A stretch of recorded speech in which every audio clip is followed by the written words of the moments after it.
السلام عليكم ورحمة الله وبركاته. الحمد لله رب العالمين، والصلاة والسلام على سيد المرسلين وخاتم النبيين وعلى آله وأصحابه أجمعين. أما بعد، فقد قال الله تعالى في كلامه المجيد وبرهانه التوحيد: أعوذ بالله من الشيطان الرجيم. بسم الله الرحمن الرحيم. الرحمن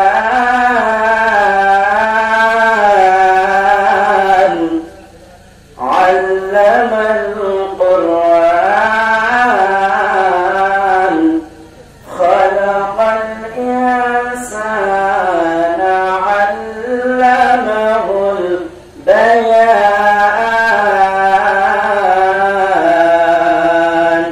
إلى آخر الآية.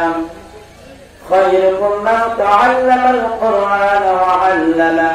وقال تعالى في شان حبيب صلى الله عليه وسلم: إن الله وملائكته يصلون على النبي يا أيها الذين آمنوا صلوا عليه وسلموا تسليما. اللهم صل على محمد وعلى آل محمد كما صليت على إبراهيم وعلى آل إبراهيم إنك حميد مجيد. اللهم بارك على محمد وعلى آل محمد كما باركت على إبراهيم وعلى آل إبراهيم إنك حميد مجيد. মধ্যমিলপুর জামে মসজিদের উদ্যোগে আজকে মাহফিলের আয়োজন করেছেন যে সমস্ত মুসলমান ভাইরা, আল্লাহ রাব্বুল আলামিন সেই সমস্ত ভাইদেরকে হায়াতে তয়্যিবা সিফাতে কুল্লিয়া দান করুন। জোরে বলুন আমিন। আর একটু জোরে বলুন আমিন। আমরা তো মুসলমান ভাই, মুসলমানের আওয়াজ এত ছোট হওয়ার তো কথা না। আল্লাহ পাক রব্বুল আলামিন আমাদেরকে ভালোবেসে মহব্বত করে, সুস্থ রেখে, ভালো রেখে এখানে বসার মতো সুযোগ করে দিয়েছেন। এজন্য আমরা খুশি না রাজা? আর তো জোরে বলেন খুশি না রাজা? যদি খুশি হয়ে থাকি, সমস্যায় এক আওয়াজে আওয়াজকে কণ্ঠ বরাবর এনে সবাই আল্লাহ রাব্বুল আলামিনের প্রশংসা করে দিচ্ছি। আমরা জোরে বলি আলহামদুলিল্লাহ। ও মুসলমান ভাইরা, গতকালকে ছিল ঈদগাহ ময়দান, অর্থাৎ মসজিদের মাঠ ছিল, কিন্তু আজকে আল্লাহ রাব্বুল আলামিন এই জায়গাটাকে পরিণত করেছেন।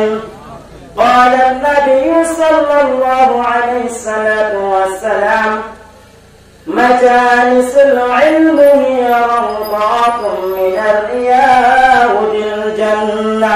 سبحان الله. বিশ্বনবী সাল্লাল্লাহু আলাইহি ওয়াসাল্লাম বলেছেন, দুনিয়ার জমিনে কোথাও যদি জিকিরের মজলিস হয়, দুনিয়ার জমিনে কোথাও যদি কোরআন থেকে আলোচনা করা হয়, ফিকার মজলিস হয়, এই জায়গাটা আল্লাহ রাব্বুল আল্লাহ রাব্বুল আলামিন এই জায়গাটাকে জান্নাতের টুকরায় পরিণত করে দেয়। ও মুসলমান ভাইরা, জান্নাতের টুকরার ভিতরে বসলে কি লাভ, কি উপকার আপনি আমি বুঝি না, বিদায় মাহফিলের প্যান্ডেলে আসার মতন সুযোগ হয় না। قال النبي صلى الله عليه الصلاة والسلام مجلس فقه خير من عبادة 60 سنة। মুসলমান ভাইরা, বিশ্ব নবী সাল্লাল্লাহু আলাইহি ওয়াসাল্লাম বলেছেন, দুনিয়ার জমিনে যেখানে আল্লাহ রাব্বুল আলামিনের গুণগান গাওয়া হয়, কোরআন থেকে আলোচনা করা হয়, সেই জায়গায় যদি কোন মুসলমান বান্দা কিছু সময় যদি বসে, এই কিছু সময় বসার কারণে আল্লাহ রাব্বুল আলামিন প্রত্যেকের আমল নামায় 60 বছর নফল ইবাদতের লিখে দেয়। ও ভাই, আপনি আমি কতদিন নফল নামাজ পড়েছি, নফল ইবাদত কতটুকু করেছি? দেখা যায় আপনার আমার ভিতরে অনেক আছে ফরজ নামাজটাও পড়া হয় না। কিন্তু বিশ্বনবী সাল্লাল্লাহু আলাইহি ওয়াসাল্লাম বলেছেন, যদি কোন আল্লাহ আমার বান্দারা যদি মাহফিলের ময়দানে বসে, জিকিরের ময়দানে বসে, আল্লাহ রাব্বুল আলামিনের গুণগান যেখানে হয় সেখানে যদি বসা হয়, 50-60 বছর নফল ইবাদত করলে যেই নাকি হয়, কিছু সময় ব্যয় করার কারণে আল্লাহ রাব্বুল আলামিন বান্দার আমলনামা লিখে দেয়। ও মুসলমান ভাইরা, আমি সূরাতুল আর-রহমানের 4টা আয়াত তেলাওয়াত করেছি। 4টা আয়াত থেকে কথা বলা, 4টা আয়াতের ব্যাখ্যা করা আমার মতো নগণ্য কোরআনের শব্দ নাই। কারণ আল্লাহ রাব্বুল আলামিন বলেছেন, قُلْ لَوْ كَانَ الْبَحْرُ مِدَادًا لِكَلِمَاتِ رَبِّي لنفد البحر قبل أن تنفد كلمات ربي ولو جئنا بمثله مددا। الله أكبر। 18 নম্বর সূরা সূরাতুল কাহফ, 16 নম্বর পারার 3 নম্বর পৃষ্ঠা, 14 নম্বর লাইনে 12 নম্বর রুকুর 109 নম্বর আয়াত।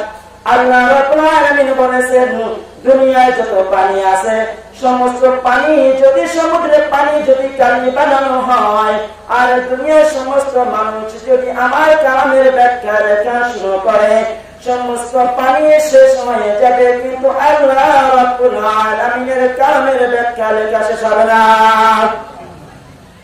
আল্লাহ রাব্বুল আলামিন অন্য জায়গায় এরকম বলেছেন, وَلَوْ أَنَّ مَا فِي الْأَرْضِ مِنْ شَجَرَةٍ أَقْلَامٌ وَالْبَحْرُ يَمُدُّهُ مِنْ بَعْدِهِ 7 أبحر مَا نَفِدَتْ كَلِمَاتُ اللَّهِ إِنَّ اللَّهَ عَزِيزٌ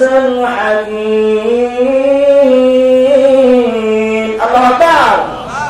31 নম্বর সূরা সূরাতুল লুকমান, 21 নম্বর পারার 52 নম্বর পৃষ্ঠা, 14 নম্বর লাইনে 3 নম্বর রুকু, 27 নম্বর আয়াতে আল্লাহ তাআলা বলেছেন, ও দুনিয়ার মানুষ, দুনিয়ায় যত গাছ আছে সেই গাছ যদি কেটে কলম বানানো হয়, আর দুনিয়ায় যত পানি আছে এর সাথে যদি আরো 7টা যোগ করা হয়, তারপর আমি আল্লাহ রাব্বুল আলামিনের কালামের ব্যাখ্যা লেখা শেষ করতে পারবে না। আমি আপনাদের মাঝে সূরাতুর রহমানের 4টা আয়াত তেলাওয়াত করেছি। দেখেন, দুনিয়া আসার একটা সিরিয়াল আছে না? যাওয়ার কোন সিরিয়াল আছে? একের পরে 2, 2 এর পরে 3, 3 এর পরে 4, একটা সিরিয়াল আছে। কিন্তু আল্লাহ রাব্বুল আলামিন যে সূরাতুর রহমানের ভিতরে যে 4টা আয়াত বলেছেন, এটা যদি একটু আলোচনা করে তাহলে বুঝবেন। আল্লাহ রাব্বুল আলামিন বলেছেন, আর-রহমান আল্লামাল কুরআন খালাকাল ইনসানা আল্লামাহুল বায়ান। আর-রহমান দয়াময় আল্লাহ, আল্লামাল কুরআন, আল্লাহ রাব্বুল আলামিন কুরআন শিক্ষা দিয়েছেন, খালাকাল ইনসান, তারপরে আল্লাহ রাব্বুল আলামিন মানুষ বানাইছেন।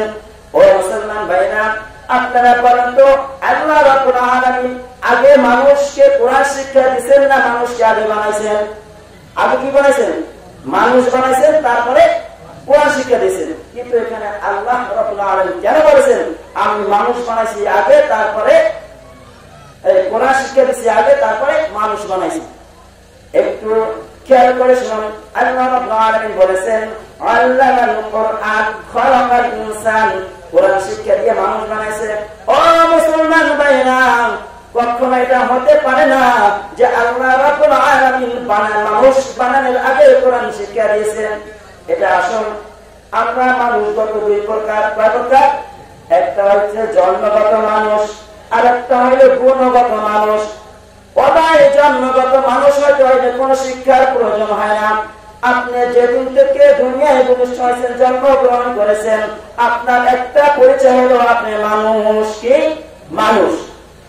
আল্লাহ রাব্বুল আলামিন বলেছেন আমি মানুষকে বানানোর আগে কোরআন শিক্ষা দিয়েছি। কেন বলেছেন? ওটাই জন্মগত মানুষ হয়তো হয় না, আলিফ বা তা সা এগুলো পড়তে হয় না। ও মুসলমান ভাইরা, জন্মগত মানুষ হইলে ক খ এগুলো পড়তে হয় না, সরে এগুলো পড়তে হয় না, এবিসি এগুলো পড়তে হয় না। যদি আপনি যেদিন থেকে জন্মগ্রহণ